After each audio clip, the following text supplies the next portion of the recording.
Welcome back to the Amy Kardashian and the Expert Show, where we bring some of the top experts in the world to help you transform your business and personal life. My name is Amy Kardashian, not Kardashian. And I'm your co-host, Stephanie Thompson. I'm a classically trained singer-songwriter.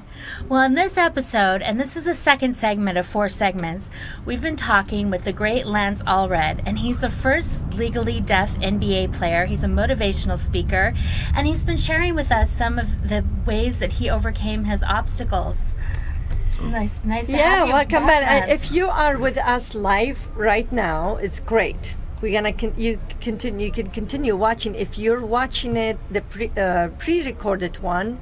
If you want to watch the pre-recorded one, go to akandtheexperts.com so you could watch all 4 segments. Yes. Welcome back. Thank you. I am so blessed to have you today. I feel so blessed because I just feel there is something about you, there is something about your soul, there is something about your story. There is different light. I mean, I'm just so taken by the way you share your story, you tell your story, it's just amazing. Okay, I'm gonna shut up and give you the stage right now to tell me more about how you overcome your obstacles. Oh, it's a wacky story. There's some of it is like, obviously I felt in my gut I wanted to do something big. This is the only life for sure that I know I have. So I'm going to do what I want to do with it. And also, born and raised in polygamy, there's some good things about it that I don't have time to expand on. Mm-hmm. But there's also a dark side that, stereotypes are stereotypes for a reason. At the age of 5, I had a Sunday school teacher impress upon me that God had made me deaf as a form of punishment. Oh my goodness. Okay. So I had this chip on my shoulder. That's just something wrong with you. Yeah. Okay. And so I had to earn love, that I had to atone for some past sin that I had no recollection of. Apparently I had sinned in the pre-existence before we came to earth. Okay. And so when you're a 5-year-old kid, you're just absorbing all this information. Yes. And we do our best to create these stories and reality in our lives. And so even though when we get older, we start thinking consciously, more critically, there's still so many thought patterns in our subconscious that most people don't even know how to go back and actually start reworking the thought patterns. And that's something I did not know how to do until I was 30 years old. Wow. That takes a lot of hard work. And so the issue of what is mental health, what is emotional clarity, the thing is, emotional health is such an abstract concept that most people, you're trying to describe a chocolate chip to someone that's never seen a chocolate chip cookie, right? And so there's no criteria to measure it, and it's also a really painful process when your reality is no longer matching with what you expected your reality to look like. Okay. And so I'm kind of getting the abstract there, I apologize. Oh, but so when we broke away from polygamy, I was 13 turning 14. That's when I started playing basketball. I grew from 5'10 to 6'4 that year. I never played basketball before. I had no friends in this new school. I guess I'll start playing. But you liked it. You liked to do it. I like to do it, but I had some obsessive compulsive disorder developing. And that I was sneaking in the bathroom and praying all the time, 10, 15 times a day, because I was afraid I was a sinner. But I was able to start channeling that, and no one knew I was doing these things. I was able to start channeling it through basketball. But also, again, I was playing so that God would be proud of me. And the thing is, I want to talk to you about when you say, you had the dyslexia, you couldn't really fit in. I started playing basketball to fit in, but my need to fit in was so great and so strong, and I had the pressure that I have to be the first deaf player in the NBA, and then God will finally be proud of me, that I put in so much work, 5:30 a.m. every day before school. I would go practice and train and get better, that I wanted to just be normal.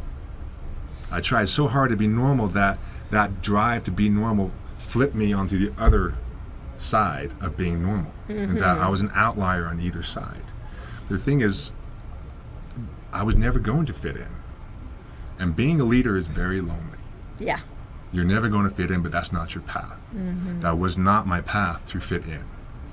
And what happened was this desire and this chip on my shoulder, yes, that was part of the drive. That's what some of the inspiration, not really the inspiration, but kind of like a guy in a chariot just whipping a horse. It's like, you know what, I have to earn love. And that's the story I told myself. And I finally got to the MBA.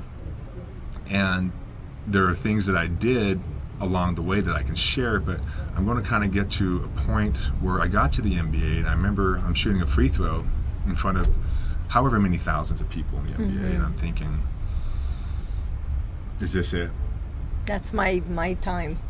Is this the best that it gets? Why don't I feel like I did anything? Why don't I feel different? Why don't I feel that God loves me?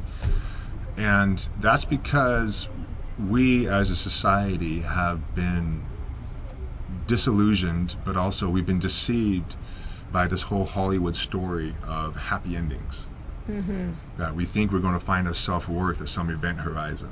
And that's the truth. It's not. We attach It's ourselves. never the truth. It's never. Yeah. That's why there's a lot of famous people. They end up commit suicide. Yeah. They reach everything. They have the money, the fames, and everything they need, but you hear they commit suicide. Yeah, a lot of That's people. not happiness. No, it's not happiness, and we're taught to attach our self-worth to the outcome, and that's a losing game. Because anyone who gets out there and really pushes it, you realize that so much of life is beyond our control. Yeah. There's this thing called control. It's an illusion. We think we have more control over our lives than we do, but we really don't. We don't. And so this was a very profound moment for me when I'm shooting that free throw in front of the NBA fans there, and I had severe depression, and I almost committed suicide. Wow. And That could do it. yeah, it's because again, it was like I had been trying to please someone else's projection of a God. I had never taken the time to actually myself explore that. I was trying to please someone else's reality. Yeah. And I never took the time to say, God, if you exist, help me to know the things about you that you would want me to know.